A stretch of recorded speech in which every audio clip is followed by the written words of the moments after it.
Hi, this is Rich from New School Piano. We're going to do a little bit of Lost Boy. It's by Ruth B. It's 4 chords.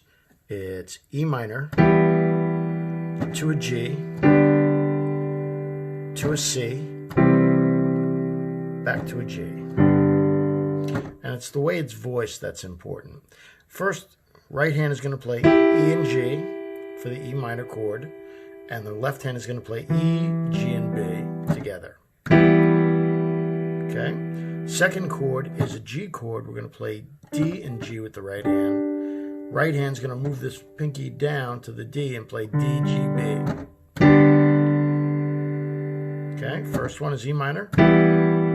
Second.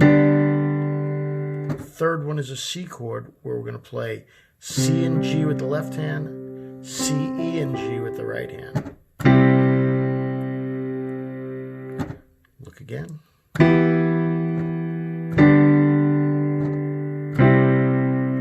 And then one more chord, which is going to be a G chord, where we're going to play B, D, G here and G, D here. So here it is all again, all in sequence.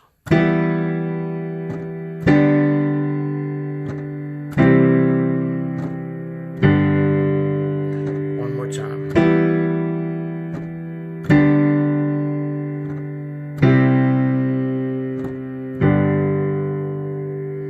Okay, have fun practicing.